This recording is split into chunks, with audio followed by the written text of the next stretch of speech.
again, how many of you are gamers? Raise your hand. Now, if you're a man, put your hand down. Okay, so you've got a couple women in here who like to play. Let's get going here. In 2011, consumers spent nearly $25 billion on video games. And in 2012, Call of Duty Black Ops 2 sold 2.7 million units. That's a lot of money. Video games is fastly becoming a very lucrative industry. So 68% of households play video games, and 40% of the users are women out of the total amount of video game players. So that's quite a big percentage. So what I'm really looking at here today are how are women represented in first and third person shooter video games. So that first and third person shooters, they're very action oriented, they're centered around shooting. So you're given a gun and your objective basically is to run around and kill people. So we often find that there are 4 stereotypes that often follow women within these within this genre of video games. We have the damsel in distress, and now this is a beautiful woman who needs to be saved by a man. You can look at a lot of Disney movies like Aladdin or The Little Mermaid. Then you have over-sexualization. So these are very sexually suggestive, revealing clothing, unrealistic proportions on women. You can look at Catwoman or Black Widow from the Avengers for that. Then we have the seductive villain, and this is a woman who is a pretty main character, but she's a villain. You have that movie Basic Instinct. It surrounds a murder, and the seductive woman is involved. And Bedazzled, the woman is actually a devil and likes to grant wishes. And then you have absent, and this is where women simply just don't exist. And you can look at Toy Story for that.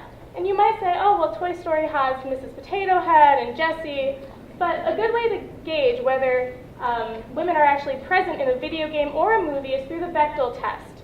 Now, this was created by Alison Botta, and 3 questions we always need to ask ourselves to see how present women are is, are there 2 women who have names? Do they talk to each other? And do they talk to each other about something other than a man? If no, they fail the Bechdel test, and they are not really present in the video game or the movie, depending on what we're analyzing. So I have a short little clip right here of the damsel in distress. It's by Anita Sarkeesian. She is a YouTube blogger, and she has a feminist frequency. That's the name of her blog. So let's take a look at that. Let's start with the story of a game that no one ever got to play. Back in 1999, game developer Rare was hard at work on a new original title for the Nintendo 64 called Dinosaur Planet. The game was to star a 16-year-old hero named Crystal as one of 2 playable protagonists.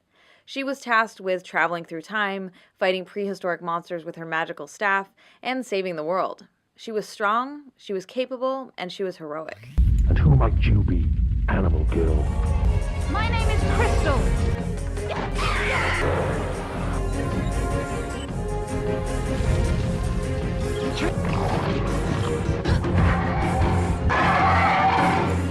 Pretty cool, right?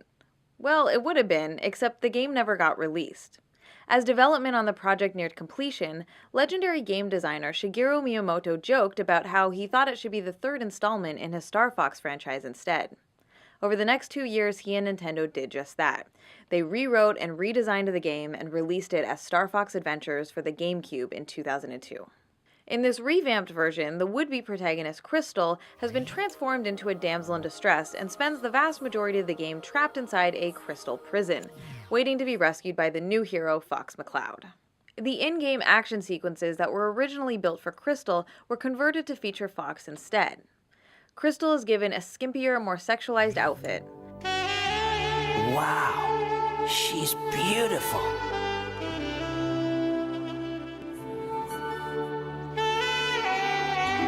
What am I doing?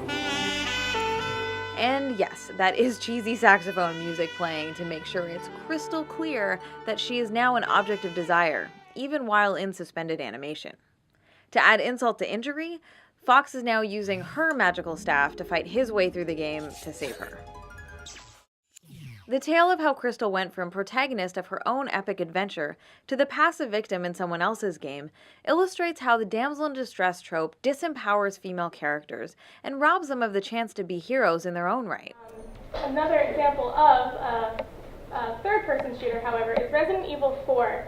This is centered around a man's quest to rescue the president's daughter. And for any of you who have actually played Resident Evil 4, you would definitely know that Ashley, the president's daughter, is an extremely large burden on the main character. It's extremely annoying to have her with you, because during a section of the game you actually do have her with you, and you have to make sure she doesn't get kidnapped. And she just stands there and screams, which is not useful to anyone. So now we have a new topic, which is the over-sexualization of women. And it's really important to remember that video games is part of geek culture, and as geek culture, it's predominantly male.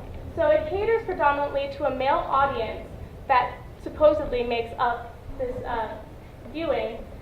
So for example, as we now know, 40% of all video gamers are girls. So it might not necessarily be as predominantly male as they claim it to be. However, it's still treated that way within the industry. If a girl wants to see herself represented in video games, she better get used to the idea of being the prize at the bottom of the cereal box, which is really unfortunate since so many women actually do play video games. The art director of Deus Ex Human Revolution stated that he was always trying to have very beautiful female characters, noting that these were characters that he would want to sleep with. Now, obviously, if you're a woman playing the video game, you're not going to have these same feelings, so this definitely caters more to that male gaze that we talked about earlier. A good example is Grand Theft Auto 4. So, with the exception of 4 female characters that are part of the storyline, most of the females in the game are just sex objects. So, for example, the player can have sex with a prostitute to regenerate his health, which we all know that will not regenerate your health. And the player can also visit a strip club, but there is no benefit from doing so. So why is it there? It's really just there for that male gaze. It's for that predominantly heterosexual male that plays video games. So next we have something called the Seductive Villain. Now this is a woman who uses her body as a means to get power over a man through seduction and deceit. However, this only works if the man is swayed by her sexuality. If not, she has no power. Okay, so some common themes. It's always important to remember that this is not just video games. This happens all throughout media. Society has regularly depicted women as whimsical, deceitful, and untrustworthy. Corporate decision makers become primary shapers of how we see the world and interpret its meaning. Their shared values translate into an ideology that is consistently conveyed in the media. And that's why so many of these video games have the same plot lines, the same attitudes towards women and men.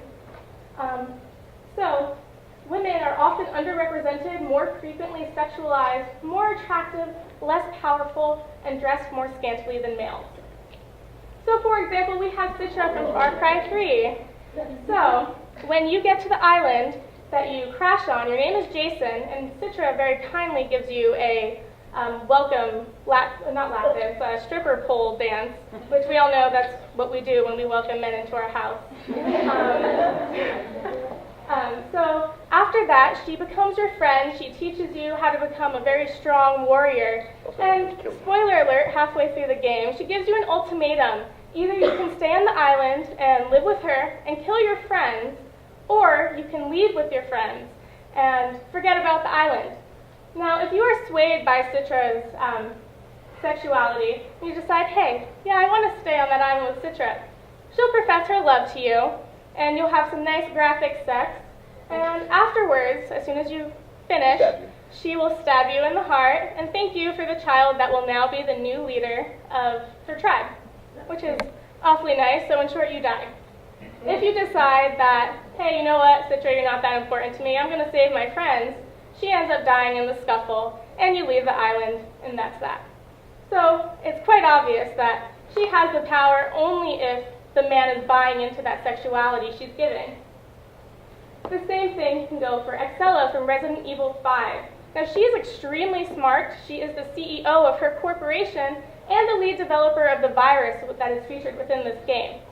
However, she is trying to get to be a partner to Albert Wesker, and he is the main antagonist of the Resident Evil series. And Wesker is not having any of it. He doesn't really care about Excella, no matter how she looks. And he ends up injecting her with the very same virus she helped develop, and she turns into a giant squid-like monster, and which the main character you are forced to kill. So next we have absent, and this is our final topic. So it's important to remember that there is ideological significance of missing representations and silences. So essentially, whatever is present is assumed to be the norm, and whatever isn't there is just ignored. It doesn't matter. So traditionally, in Women in War, in the U.S. military, women have been nurses and cooks and excluded access in combat. However, about a year ago, this ban on women was lifted so that they can now fight in the frontline combat situations, which is important since women do make up 14% of the 1.4 million active U.S. military personnel. Sorry about that. So we have this concept of hegemony, and hegemony operates at the level that we accept something as natural or the way things are. So it's just natural that women aren't as strong as men, they're to be protected, and they really shouldn't be here on the front lines. So women are still culturally seen as inadequate for combat, and the military has kept women out of direct ground combat for a moral reason. Deliberately putting women in harm's way is not right. So what does this really say about women? It says that they can't really take care of themselves, they're a liability, which we all know that's not necessarily true. So if we look at Call of Duty Black Ops 2, this is actually the 12th game in the series, and it is the first one to actually have a female that you can play as for a short time. Her name is Chloe Lynch, aka Karma. However, unfortunately, 2 out of 3 scenarios involving Chloe, she gets killed in. And if she dies, you cannot play as her, which is really unfortunate, since it would be a very nice thing for a girl to play Call of Duty, as a girl, since many girls do like Call of Duty. And another example is Resident Evil 6. So 4 of the 3 campaigns have female playable characters, and the only campaign without a woman is Chris Redfield's campaign, and he is a soldier in the military. So is that really necessarily a coincidence, or is this an underlying thing in our society that women can't really take care of themselves in battle, so that they shouldn't really be there?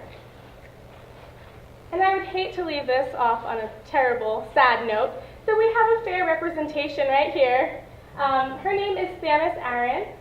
She is from the Metroid series, and she has been popular with both men and women for over 20 years, which is really impressive. It shows she has an amazing staying power with both audiences. And some might argue, hey, well, Samus was originally thought to be a man, so could that have anything to do with the fact that she's so successful now, because it's such a big shocker? And I can't really answer that question. However, I do think it's great that such a strong, powerful female is such a popular character. She's an ex-soldier turned into a bounty hunter. So she definitely gets into a lot of trouble, and she knows how to find her way out of it. The only downfall of the new Metroid video games, such as Metroid Other M, is that Samus now wears a very skin-tight bodysuit outside of her armor with some unrealistic proportions. So we're kind of taking a little bit of a step back. But for such an iconic and monumental character, you can kind of overlook it a little bit because she's still such a great representation. And that is the end of my slideshow. Thank you very much.